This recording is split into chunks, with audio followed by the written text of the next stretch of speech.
I want to talk about, well, we've got... Joe Biden is desperate, isn't he, to get this peace deal over the line, so he's got some kind of legacy. Trump will be desperate for him not to do it, so he can come in on the first day and go, boom, look what I can do. Let's speak to Richard Pater. He's in Jerusalem. He's the director of BICOM. We speak to him a lot. BICOM stands for Britain-Israel Communications and Research Centre. Biden says the peace deal between Israel and Hamas is ready.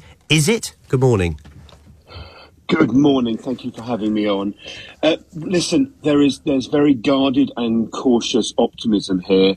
I think the parameters of the deal appear similar that we've had on the table for about 8 or 9 months now. I think you're accurate that Biden definitely wants this as part of his legacy, but it's also the understanding that Trump is also very keen to push through his threats that he's made since election night, that he wants to see this off his agenda so he can concentrate on his own issues and have a deal done within the next few days. So we're really in money time, in crunch time, to see if a deal can get over the line.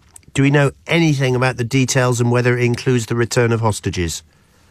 So the understanding is similar to in the past. It's going to be a phased deal in 2 or 3 phases. The first phase is expected to last 6 weeks and will see the release of 33 hostages. Hamas hasn't given a list and hasn't said how many of them are dead or alive, but the assumption is that most of them will be alive, but not all. Overall, we've got 98 hostages who remain in Hamas captivity now for 460 days. The Israeli assessment is that the majority, over half, are alive. But again, we don't know. And just to put it into comparison, the UK has a population about 6 times the size of Israel. It's the equivalent of about 480 Brits who have been held hostage, taken from their homes now, over 460 days. And so this leaves an enormous scar on Israeli society still. The Israeli purpose of doing all the destruction that they've done in Gaza was 2 things. One, to get all the hostages back. Doesn't sound like they will all come back, but some will. And destroy Hamas. Have they destroyed Hamas?